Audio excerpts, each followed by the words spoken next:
Cara kuasai emosi kamu dalam 6 langkah sederhana. Tonton sampai habis, mungkin saja bisa membuat hidupmu lebih baik. Menguasai emosi bukan berarti kamu harus jadi batu tanpa perasaan. Justru sebaliknya, kamu memahami apa yang kamu rasakan, tapi tidak membiarkan perasaan itu menentukan tindakanmu. Inilah kemampuan mental yang membedakan orang biasa dengan orang berpengaruh. Dan kabar baiknya, kemampuan ini bisa dilatih. Berikut 6 langkah sederhana yang bisa kamu praktikkan mulai hari ini. 1. Sadari emosimu sebelum meledak. Langkah pertama adalah menyadari. Kebanyakan orang tidak marah karena alasan besar, tapi karena tidak sadar sedang lelah, stres, atau lapar. Mereka bereaksi otomatis. Maka, sebelum bereaksi, berhenti sejenak. Tanyakan, aku sedang merasa apa dan kenapa? Sadarilah pemicunya bukan orangnya. Latihan ini terlihat sederhana, tapi sangat kuat.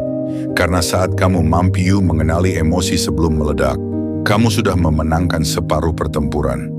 Emosi yang disadari tidak akan mengendalikanmu. Sebaliknya, kamu yang akan mengendalikannya.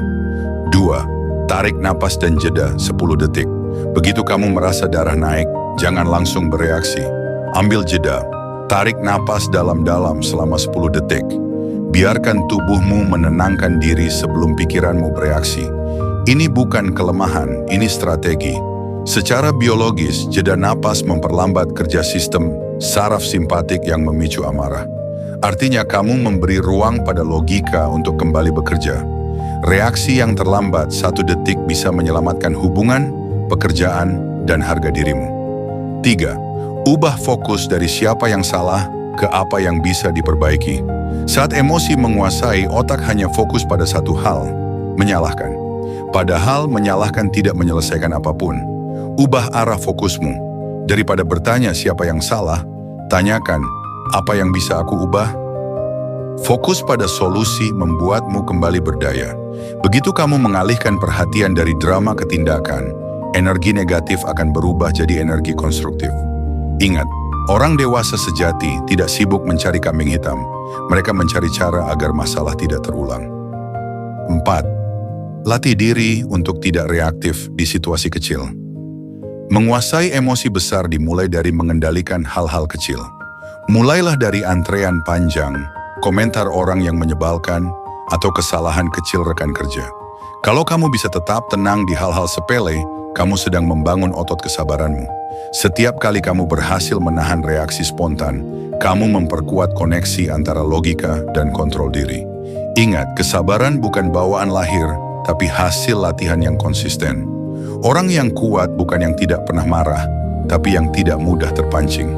Gunakan kata-kata dingin di situasi panas. Kata-kata adalah senjata. Gunakan dengan cerdas. Saat situasi memanas, jangan balas dengan nada tinggi. Gunakan nada tenang tapi tegas. Kalimat dingin justru lebih mematikan daripada teriakan karena menandakan kamu menguasai dirimu. Kamu tidak perlu berteriak untuk didengar. Semakin tenang kamu berbicara, semakin besar pengaruh yang kamu miliki. 6. Belajar melepaskan hal yang tidak bisa kamu kendalikan. Banyak emosi muncul bukan karena masalahnya besar, tapi karena kamu ingin mengendalikan hal yang tidak bisa kamu ubah. Orang lain, masa lalu, atau pendapat orang tentangmu, semua itu di luar kuasamu. Semakin cepat kamu menerima hal ini, semakin damai hidupmu. Kamu tidak perlu menang di setiap perdebatan, tidak perlu membuktikan diri di setiap situasi. Pilih untuk tenang, bukan menang, karena pada akhirnya, kemenangan sejati adalah ketika kamu tidak lagi kehilangan kedamaian hanya karena sesuatu yang tidak bisa kamu kendalikan. Jadi mulai hari ini, jangan biarkan emosimu memimpin keputusanmu. Latih kesadaran, kendalikan reaksi, jaga kata-kata, dan fokus pada hal-hal yang bisa kamu ubah. Karena orang yang mampu menguasai emosinya, sebenarnya sudah memenangkan pertempuran terbesar dalam hidup. Pertempuran melawan diri sendiri.